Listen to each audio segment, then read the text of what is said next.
Just joining you today to give you a few tips on opening your pool. First thing you need to do when you go to open your pool is have a look, see if your plug is in your return, and there may be a plug in the bottom of your skimmer. What you want to do, as long as your pipes are all hooked up, you want to remove that plug out of your return.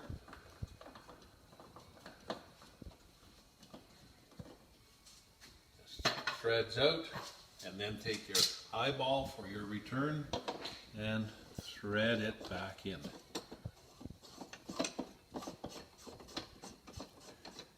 If you have a plug in your skimmer, you want to make sure you take it out. If you have a valve, you want to make sure that the valve is closed.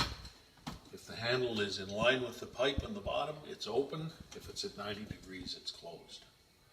And the next thing you want to do is look at your pump. Your pump will have a drain plug in it. Would have had in the fall, which was probably removed, may have been put back in. You just want to make sure that the drain plug is put back into your pump. Usually the drain plugs are on the front of the pump where the water pulls from, and make sure that that drain plug is back in and that it's nice and tight so it doesn't leak. Then we'll move on to your filter. All filters are a little bit different. There are different brands on the market, and this filter is a Pentair.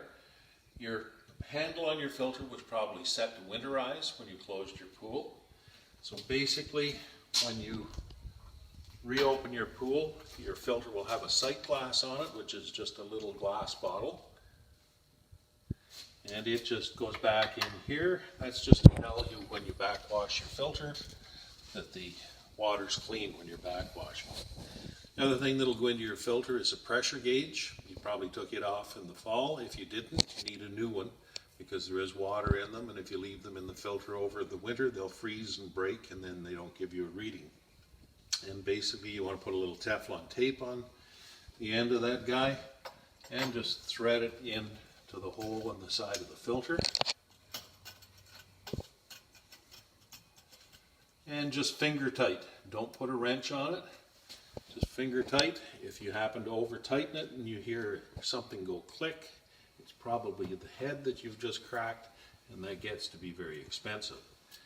Then you want to just move your filter handle to the filter position, and you're ready to get the water flowing.